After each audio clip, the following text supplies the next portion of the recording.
Welcome to season 3, episode 1 of Hair Biz Radio with your hosts Zakiyrah and Mikey. And we have not been on a podcast in like months that felt like years. It's pretty much probably like been. Zakiyrah didn't even recognize the mic. She's like, Mikey, is this a new mic? What mic is this? I was like, no, we've used this a few times before, but it's been so long that she's like, hasn't even, forgot the mic. Yeah, so we haven't recorded a podcast in, let's just say, forever. And a lot of our listeners are like, well, when are you guys coming back with another podcast? And we like, oh, y'all listening. Yeah, I know. Right? Actually, it felt really good to see those messages. To be honest, like I saw it and I was like, dang, people actually listen to it. A lot of people found out about private label extensions, looking to start a hair business. Right. And said how much it helped. So, Zakiyrah, I think we're back now, though. Yeah, we're back. We're going to be consistent for you guys. We're going to have a ton of information. We'll have some great guests that we'll be bringing on as well for you. So stay tuned. But if you haven't, make sure you go back to listen to season 1 and season 2 of Hair Biz Radio, because there is a lot of great information for you on there, whether you're just starting a hair business, you've been in the hair business, or not even the hair business. You can really apply a lot of this information to the beauty industry in general and other types of businesses that you have. So make sure you go back and listen, subscribe, and leave us some comments, some reviews. Yeah, we love the comments. Mm-hmm. We're here for the comments. We're here for the comments. Yeah. And then if you're listening to this, maybe through Apple Podcasts, mm-hmm. or we're basically everywhere now for podcasts. If you actually want to watch us and see these beautiful faces, you can always go to, where are we putting this? The YouTube. YouTube private label or the Hair Biz Radio channel? Both. We'll put it on both. Both. So we'll put it on both the Hair Biz Radio channel and then Private Label Extensions. Obviously, Private Label Extensions has a lot more followers than Hair Biz Radio. Yeah. So that's pretty good. So today, what are we talking about today, Zakiyrah? Today, we're going to catch up on everything that's been going on. Opening up a brick and mortar store. Like, I feel like, what's the movie? It's like The Matrix, is it? Like where everything just goes really fast? Yeah. So I feel like that's how we're opening up stores. Yeah, pretty much. So, it's funny because obviously COVID hit. Right. Pumped the brakes on everything. I mean, we did very well during COVID, mostly mm-hmm. because, our supply chain is very, very strong, even mm-hmm. despite COVID. But, there were still some worrisome times, obviously. Still are worrisome times. But we can't stop what our plan, our mission, our everything. We mm-hmm. couldn't stop. Right. And, we had the opportunity to take over a couple stores from another company. So we took a couple of those. That's in Lithonia and Charlotte. Yeah. And then Detroit, they wanted us to take the Detroit store. And I was like, nah, this store sucks. You can keep this one. Sorry, I was trying to help you out. Yeah, trying to help you out. But the new Detroit store is baller. It's on 8 Mile Road. Mm-hmm. We have a new partner for that who we'll discuss later at another time. Yeah, we can't give you guys all the tea at one time. I know. We just got to sip it. Got to sip the tea. Let's just keep it sipping. It's always hot, okay? I think it would be interesting to talk about what it takes to open a brick and mortar store, mm-hmm. why we're opening brick and mortar stores, and maybe a few reasons as to why they may fail, and how you can utilize those failures to pivot into making it a profitable business. There's a lot of reasons why it could fail. Yeah, well, we'll cover a few. We won't get into everything. We'll cover a few. So, why do you think we're opening up brick and mortars? Because I never really asked you a question like that. Why do you think we're opening brick and mortar stores?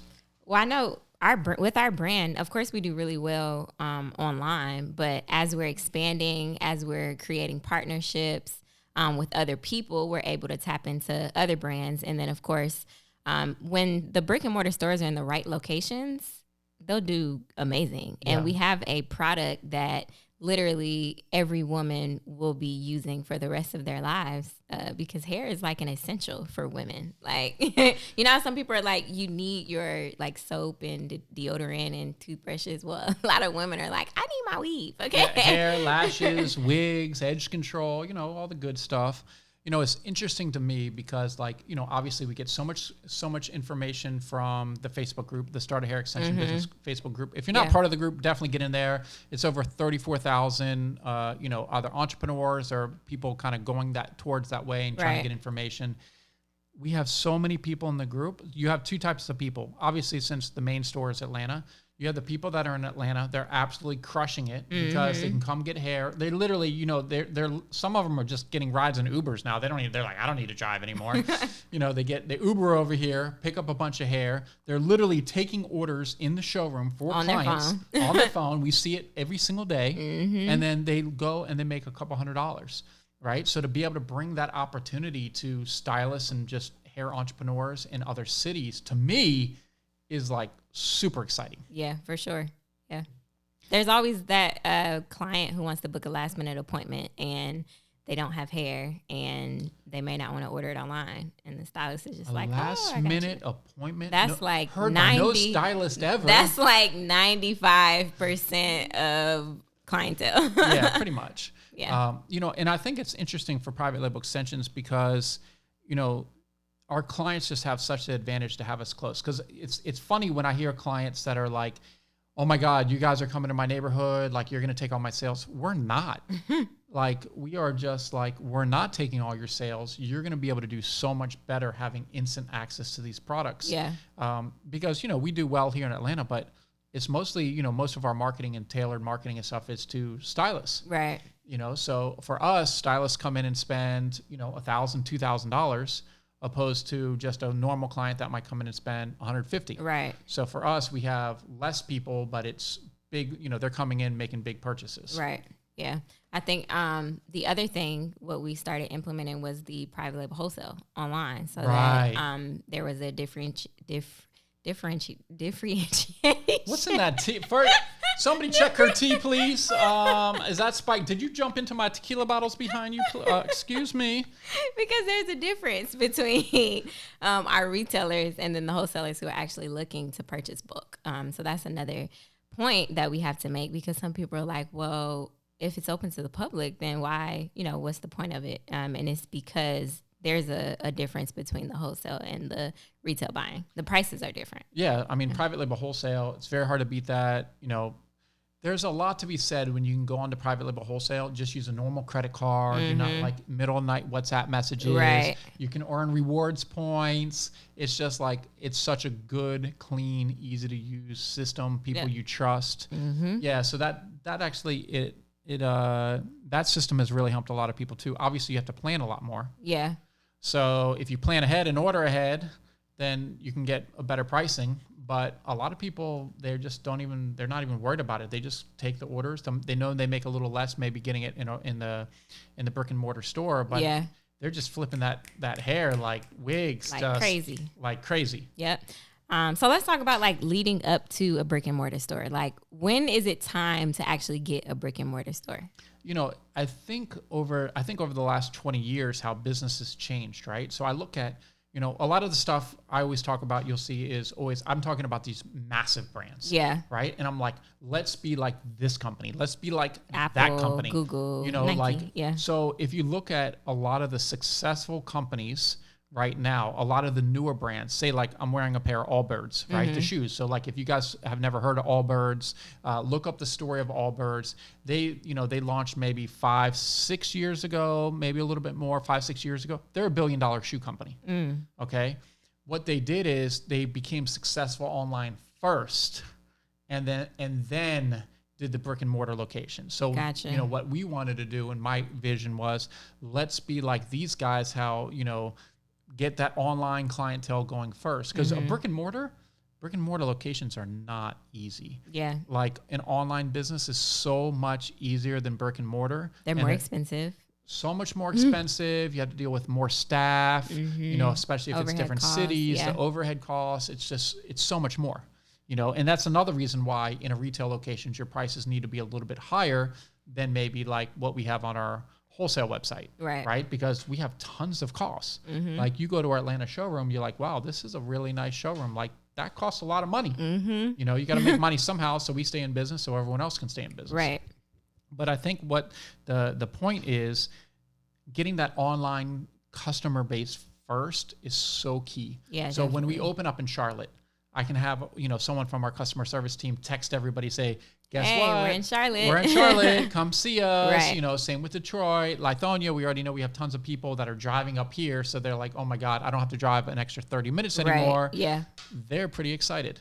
Definitely. So I think building that online base, it's a safer way to do it because it's lower overhead and costs. And then you can build up your client base. And then once you have that bigger client base, you can start sending them to the brick and mortar store. Right. And that's not to discourage people who are like, I'm getting ready to open up a brick and mortar store and I haven't sold anything online yet. It may do well for you. But that's just kind of standard. It's really good to get that online traffic, online sales kind of moving. That way you're making money for the business and then you're able to reinvest that money that you're making online into something else. So we talked about that. Let's talk about how we got started with the brick and mortar, because we actually didn't start with the brick and mortar. Technically, we tripped and fell into it. Yeah. Yeah. So I remember, when we first started, right? So 2.0, who was our first real employee, right? I was still working a full-time job. So he was working in my real estate office in the corner. Right. And I was like, okay, this, and then things started to get a little bit bigger and we're like, okay, we definitely need to get just an office. Yeah. So inside that same building, we got on the third floor. So 302. Well, we were actually downstairs for a while because when I got there, you were downstairs too. Yeah, in the we office? were downstairs. Oh wow. Yeah. So we had I had you guys working in the corner of my little office. Yeah. Right, to get this thing started, and then it just started getting bigger. And it's actually funny because I was watching one of my old vlogs from 2016. Oh yeah. And Dawi saw it and he was like, "Wait a second, that was your whole office?" And I'm like, "Yeah, man, it's like the same size of what we're recording this podcast in." Right. It was literally the same size. And I was like, you see those two cabinets? Remember the white cabinets? Yep. I was like, that was all our hair. And it was like, wow, that was just 4 years ago. And I look remember. at it today. It's crazy, right? Yeah. But we moved into that office. I didn't think, honestly, did you think anyone would even come there to buy hair from us? No, we were like in one of those building suites. Yeah, where like it was like a commercial high-rise, mid-rise or something. Okay, yeah, but we were in that, and we didn't have like any signage outside that said nothing. hair in this building, or we didn't have like really anything. There was just. But you know what we did have? Internet. We actually had good internet. That was about the only good thing about the whole place. We only had a $600 monthly rent payment that included internet and utilities. Oh yeah, so that was good. $600 the overhead cost was low. My property tax is more than that now just for next door. Oh wow. Yeah. So things have changed. So it takes that growth. Yeah. But then what happened after we opened up, after little by little. Yeah. So the good thing about it was that of course, referrals, but then we had some stylists that were in the building, word of mouth, people started coming. And then, of course, online marketing, people were starting to come visit. So it was growing slowly but surely, but definitely growing. And then before you knew it, we had lines in the hallway of the commercial building, and it was kind of like, okay, what's next? Yeah. And then obviously we moved into our new space, right? Which was a huge jump in many regards as far as, okay, now we have a ton more space, but we also have a ton more expenses. Right. But everyone keep in mind that we outgrew the space we were in. We didn't go and purchase this whole new big building and there was 2 employees with like 5 sales a week. We outgrew the space completely. We went from 1 office to 2 offices to 3 to 5 Yeah, to we 6. had like 5 on the same floor. And then it was the like, one downstairs. Okay, Remember that big one downstairs? Oh, yeah. We had to move people downstairs. Yeah, and then after that, we couldn't expand anymore in the location that we were in. Bursting at the seams. Yeah, so we outgrew the space and we just had to move on and expand and get bigger. But before we did that, we maximized where we were. Yeah, the key really is you have to somewhat burst at the seams before you move on to something so much bigger, because you're about to take on a whole lot more cost. Yeah. I can tell you, just building out next door as far as furniture, all the computers, all the bins, think about all the bins. Storage. We spent at least an additional $50,000. Yeah. And that's spending $50,000. That's not necessarily directly making money like a marketing. Right. Right. That's $50,000. That's gone. I can't resell plastic bins to hold all this hair. You know what I mean? Yeah. So, it was an expense. So, Atlanta's worked out very well for us. Obviously, we have Greenville, which is still growing. Right. The wholesale days are helping that to get local awareness. Yep. And Greenville is doing well. But the other side of that is when Greenville started, we weren't making losing every sales month. every day. Yeah. Yeah, losing money every single month in Greenville till kind of, breaking even. Okay, now we're a little bit profitable. Yeah. But that's after a year. Of course, with COVID, we had to shut it down for a few weeks. No, it was like 4 months. Greenville was gone. Greenville was closed for 4 months. That was closed for 4 months. So, you're paying rent. Oh, yeah. Utilities for 4 months. Oh, yeah. That sucks. Yeah. So would you say Greenville was open prematurely, or do you think it was right on time? I think it was right on time. Okay. For what we were doing, and then obviously partnering in Dallas into the private label program, and so I think that part was okay. I think we could have done a better job of targeting where we have a larger client base. Right. Because like where we're opening Detroit, Charlotte, Lithonia, we already have a huge client base. Right. Yeah. So we know, like Greenville, we weren't sure if this was going to be a success, but we know these other locations are going to be a success.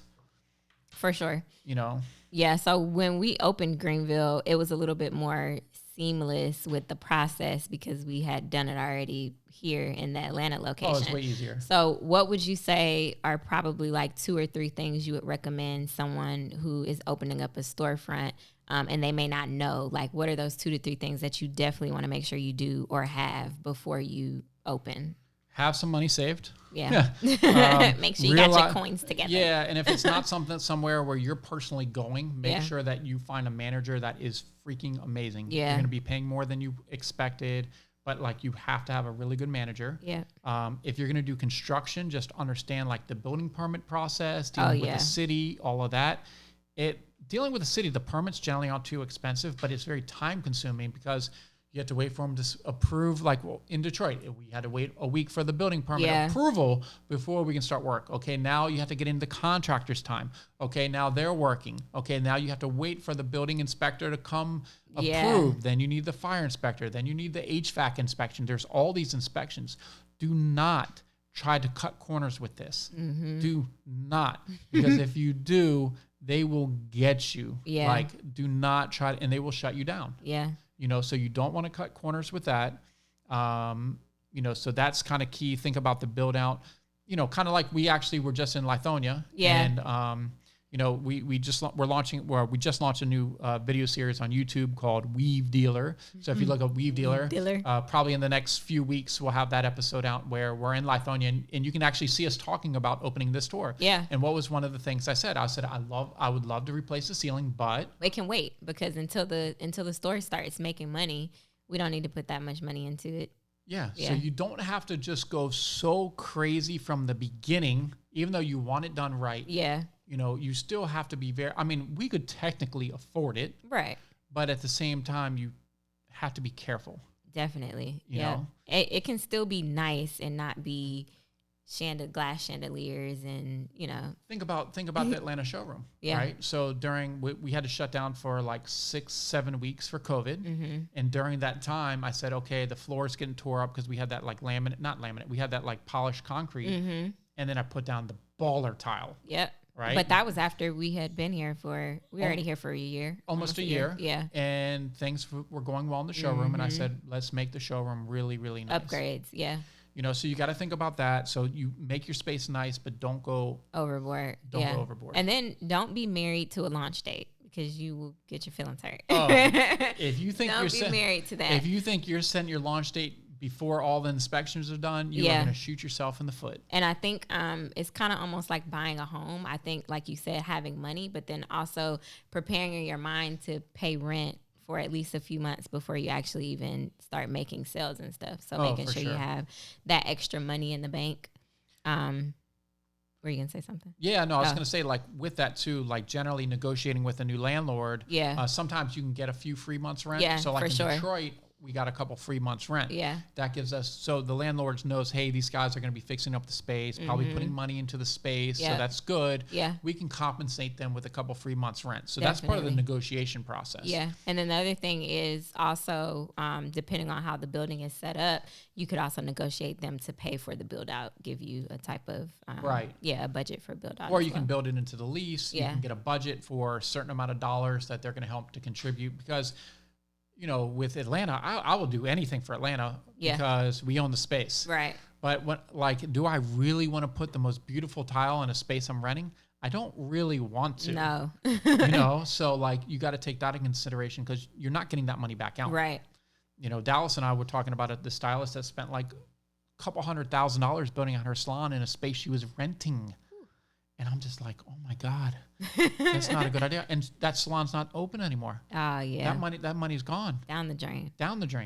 Eesh. But it gives someone else the opportunity to walk into a great space. Yeah. So you can also, if you're opening a store, look for a space that's not you don't want to go into a space that's never been built out before. You don't want to go into a space that was once a restaurant if you're opening a hair or beauty store. Yeah. Try to find a good space, not too big because you're paying per square foot. And that doesn't need too much to be done. Definitely. Yeah. Like Charlotte, my guys will be done in 3 days in Charlotte. We're done. No permits needed. Nothing construction done. Nothing like structural or like that you really need a permit for. Yeah. That thing's done. You just need to find a manager, get some licenses and stuff, dealing with the city. It's a pain. That's it. It's open. Yeah. That's beautiful. So what about, so let's go through the checklist because buildings that you get, you won't always walk into something that's already done with the permits and all of that. So what would you say are those top things you need to make sure you do when it comes to exit signs or passing inspections or what are some tips that you can give people? So with the space, first thing with build out is always get the floors. We didn't do it in Atlanta, but get the floors done because it's very hard it's not like replacing the ceiling tiles you can do later. Some of the build out stuff that you need to be done and you don't need to shut down the store if you want to improve it later. Yeah. Try to focus on getting those things done. The best thing to do with all the permits is contact the city and ask 100 questions. Okay. When I was down at Hazel Park in Detroit or in Michigan, it's actually Detroit is right across the street from where our store is. We're in Hazel Park. But I went down there and I asked 1,000,000 questions. I said, guys, I want to do this right. I'm not cutting corners. I want to pay all the fees and everything else that I need to do. Tell me step by step for your city what you want me to do. Yeah, because it's different for everywhere. It's different for a lot of different cities. Yeah. Right? So, I did that and I got the list. They loved me. I'm going to send them some lashes, schmoozing them a little bit. They're excited as can be. Yeah. Right? So, make sure you do that is go down and ask exactly what they want. Realize that if you're doing a lot of electrical or anything structural, that's going to be very expensive, push things back. So finding the right space is key. So once you get that kind of stuff done and you get make sure with the fire inspector. So I emailed the fire inspector for Detroit. I said, hey, do you have somebody that can come in because you need the fire hydrant or what is that called? The extinguishers. Oh, the fire. Yeah, extinguishers. So they'll come in, they'll double check everything before the fire inspector comes because you don't want to piss the fire inspector off. Yeah. Okay. He doesn't want to keep coming back because you're a knucklehead and didn't get the space set up right. Right. Yeah. So talk to people, right? That is really key. Have the right people. It doesn't cost you anything. Yeah. Just talk to people. Say, what do you want to make this happen? Yep. Use your resources Google, best friend, going down to the city.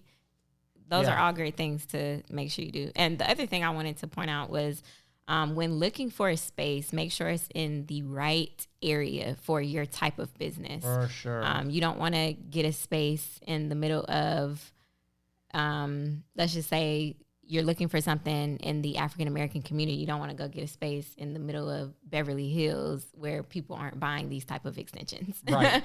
So you want to make sure that your location is very good. There's very high foot traffic, especially if you're not doing online marketing right away. You just want to make sure that it's in a very good location. Parking, yes. Oh my God. That was one of our downfalls at the first location, parking. Yeah. I mean, people had to pay $5 to valet park just to run upstairs just to grab something. Yeah. And I even remember some people saying, I just left because the parking was crazy. So we even lost out on some sales because of the parking. So parking is definitely where we are here in Atlanta now. Parking is a lot better because there's the street parking.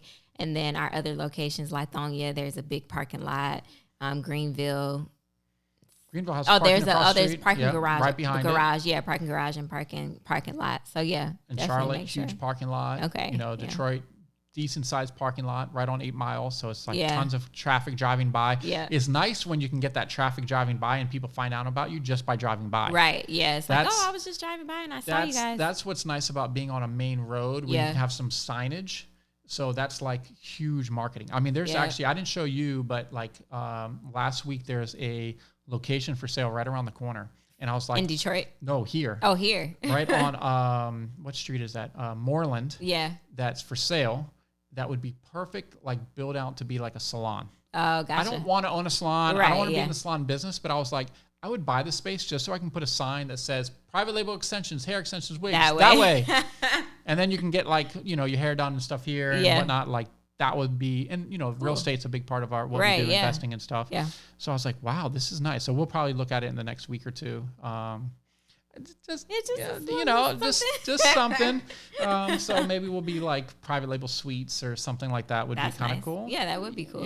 Yeah. I'm going to make sure that's registered before you guys try to go to GoDaddy and get it from me. No, I already got it. Privatelabelsuites.com.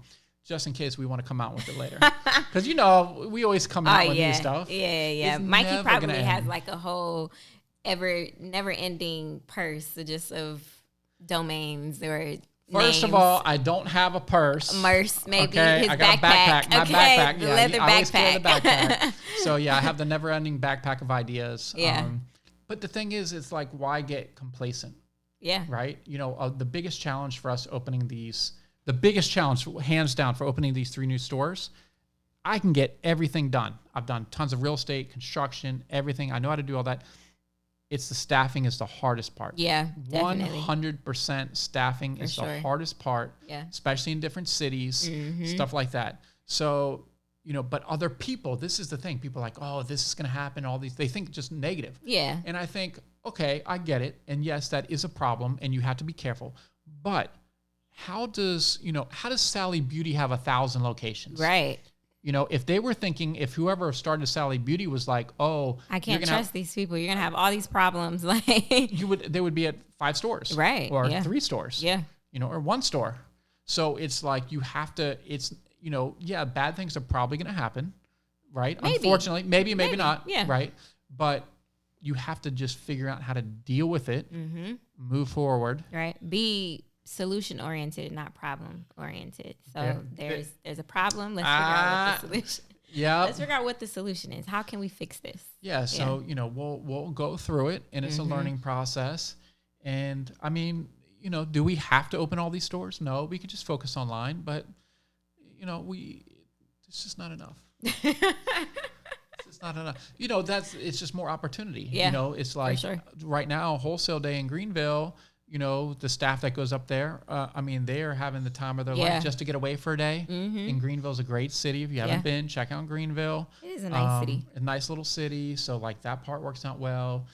Some of the grand opening parties will have that Detroit grand opening, the VIP party. Look, everyone's trying to get, you guys don't even know yet. Maybe by the time this comes out, maybe not, you won't know, but that VIP party for Detroit is going to be fire. Okay, so we got that coming up.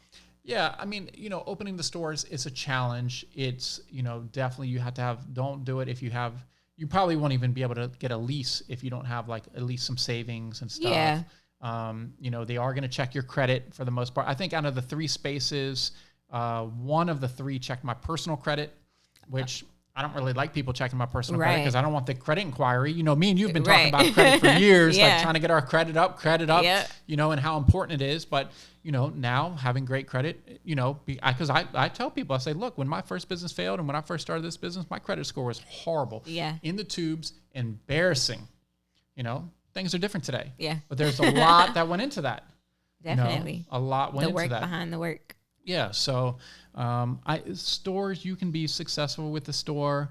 Obviously private labels looking to partner with more people for stores, the right people, very strategic. Very strategically. Very strategic. Okay, so like. But I will say the partnerships that have been developed so far are great partnerships. Oh man, we're right on track. Yeah. Right on track. So, if you're doing that, be careful when you have a partner, obviously. Oh, for sure. The people that we're working with are amazing.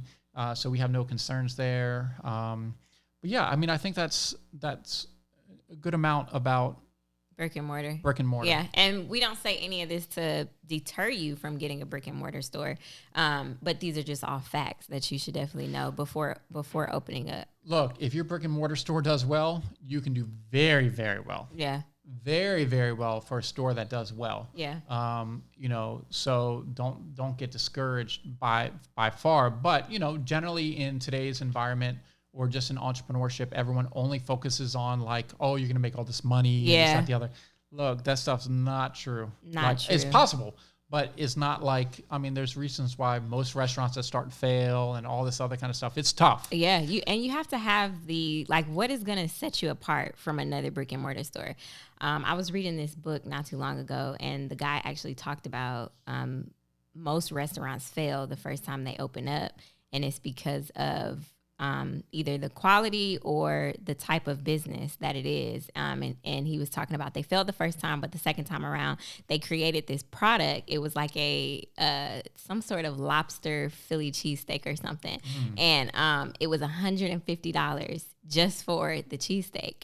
But once one person had it, they created the experience that people always wanted to talk about. So circling back around here, what is the experience that people always love to talk about? Even though it's $150, I want to go try that cheesesteak, right? So when people come to private label extensions, hands down, they always talk about the people who are in the showroom, like the customer service. The people who are in there very inviting, very welcoming, very knowledgeable. Very knowledgeable. And that's the experience that they always want to come back to. So you have to really think about, I'm opening this brick and mortar store. What is the experience that I'm going to provide that's going to set me apart from another store? Me personally, I've been in other hair stores. I won't say any names, but I've been in other hair stores where the service was terrible. It was just okay, what are you getting? Okay, if I have questions, it's well, do you not know what you want? No, that's why I'm asking you. I don't. That's why I'm asking you. So it's just I'm really big on customer service. So going into any type of restaurant, store, anything, spa, nail salon, I'm very big on, I will not come back if the customer service is bad. I just won't. And the quality could be amazing. The service could be great, but I will not come back. So yeah, just making sure you have that experience. So when you're building the brick and mortar store and you're developing staff, making sure that you're creating an experience as well. I think that, you nailed it, because, we were talking earlier today. I said for these locations, some of our focus is the experience when you first walk in the door. Yeah. You want the place to look very beautiful, very inviting. Yep. Right? The product is going to be phenomenal, right? Yep. And then you have to have great customer service. And then when it gets time that this thing's about to get rung up, you think it's going to be some really expensive purchase. And then you're like, holy cow, private label extension is 30% cheaper than everybody else. This is amazing. How do they do it? I don't know how they do it, but it's amazing. And I love them. And then they're like, I'm not telling any of my friends about private label. That's my secret. No, just tell a friend, guys. Just come on, give me some love. So, we're everybody's biggest secret, which is cool. Yeah. We're fine. Our client as long as our clients are killing it, I'm happy. Things are great. Yep. So that's how you should definitely start off opening a brick and mortar store. Remember, don't get discouraged. You can definitely do it. Be consistent and make sure you're working on your online presence as well. So important. Yep. And before we close out, make sure that you comment, subscribe wherever you're listening at, whether it's on the website, YouTube, iHeartRadio, wherever we are, wherever you're listening. Just make sure you leave a review, comment, subscribe, join the Start a Hair Business group on Facebook, facebook.com/Start a Hair Business. We have tons of resources, tons of products, knowledge, everything that we talk about in the Start a Hair Business group. A lot of the stuff that we put in there may be only exclusive to the group, so make sure you get in there. We do a lot of giveaways. I know there's been a lot of websites, logos, laptops that we've given away to the Black community with everything that's been going on. We're in support, and we just want to see everyone do extremely well. So, yeah, make sure you guys show up and show out. And before we go, quick announcement. Whoop, whoop.